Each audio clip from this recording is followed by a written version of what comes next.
Two simple words. They created a ripple throughout the globe. Me Too. The creator, Tarana Burke, is now opening up about her own experiences with the movement and her own story as a sexual assault survivor in her new book, Unbound, My Story of Liberation and the Birth of the Me Too Movement. ABC News Prime anchor Linsey Davis sat down with her for an intimate discussion. You say in your book that you created the Me Too movement so that young women, particularly young women of color, would know that they are not alone, and you added that this is beyond a hashtag. What does the Me Too movement mean to you? Well, it means my survival has been a 40-year journey because it started when I was 7 years old. And I think that people don't understand that more than it could never be just, what we saw in 2017. It's about healing and it's about action. And so it's about the journey that survivors have to take from the moment of the trauma that they experience for the rest of their lives. I have a 7-year-old, and I can't imagine, I think that we think of this time as such a time of innocence. And you were raped at 7. And I guess I'm just curious, the coping mechanisms that you had as a 7-year-old to try to carry or heal from that trauma. I didn't have coping mechanisms. I didn't have anybody to talk to. I didn't think that what happened to me was, I knew it was a bad thing, but I thought it was my fault. And so there's guilt, there's shame, there's hurt, there's a lot of pain. And in most instances, in many instances, especially for little girls of color, there's nobody to turn to. You talk in the book about the good girl facade. Explain what that's about. For me, the thing that you hear the most, particularly for little girls, all little girls, the thing that you hear the most when you're a child is that you have to be a good girl.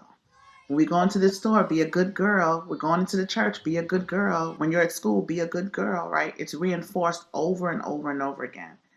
And when I was sexually assaulted, I thought it happened because I was a bad girl. And conversely, if you're told all the time to be a good girl, being a bad girl is the worst thing that you can be. I thought the best thing I could do was pretend to be good, because obviously I wasn't actually good, or else this thing wouldn't have happened to me. 40 years plus later, are you healed? Healing is forever. I am so far removed from where I was at 7, and I'm so far along from where I was at 27 and 37 either. But now I still have, triggers. I still have things that bother me, but I have a whole tool set now. I have a whole toolbox of things that I've accumulated over the last 40 years that help me in those moments. And what I know for sure is when those moments come, that they're not real, that they're not, I'm not the sum total of the things that happen to me, right? I have all these things to pull on when those moments come. When the hashtag Me Too movement first started really trending, and you weren't necessarily getting the credit for it, how did that feel for you? Well, it was scary because I think that the work of the movement and the work that I had started before the hashtag went viral was really important, but it was because it was really personal, right? And I just could not make a connection to how we would continue the intimate, personal work of what the movement was doing in this big viral way, and that people would understand that we need to really focus on marginalized people, right? This is about Black and brown girls. This is about queer folks and trans folks. This is about people who are not talked about, indigenous women. Like, I didn't see how those things were going to come together. And I definitely didn't think that my voice would be big enough and loud enough and bold enough that people would pay attention. The Harvey Weinstein case, those were the survivors, right?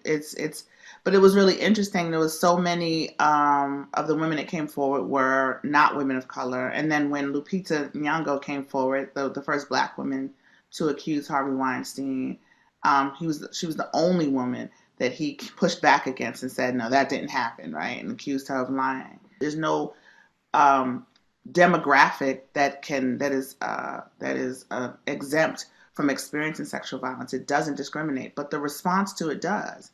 Why do you think it's still so difficult for women to come forward and share that truth about their own experience? Well, I mean, if you're looking at globally, there's so many reasons. I mean, political, religious, cultural. There's so many ways that our society has been set up to oppress, silence, and marginalize women. Patriarchy is insidious. It is deeply rooted into our culture, and at its root, it says that women are inferior, and there's no space for us to come forward and have any complaints about how we are subjugated in any way.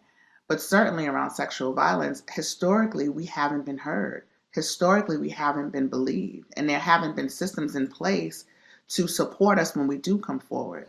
So what do you say now to the person who has experienced some kind of sexual trauma and they're trying to get their voice heard, they're trying to come forward with that truth? It is about prioritizing your healing first.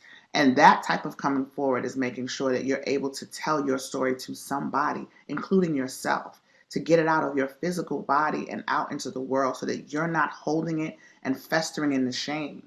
That's what's most important. I suggest for survivors to make sure you have people around you that you can trust, who will help you and will be there for you when the people come forward and the backlash comes, because more than likely it will come. But don't get fooled into thinking that your story is not valid unless it's public, because that's not true. What do you hope people will glean who read your book? My story highlights a lot of the gaps in the resources in our communities, in communities of color, in under-resourced communities. But it also underscores the hope and the resilience that exists in those same communities. We are able to get to the core of where the trauma is and work through that we can find freedom. Tarana Burke, thank you so much for your time. Really appreciate you sharing your story. I think that it will likely heal so many others beyond even your own understanding. Thank you so much. Well, Linsey, I'm sure you're right about that, and our thanks to you for that story.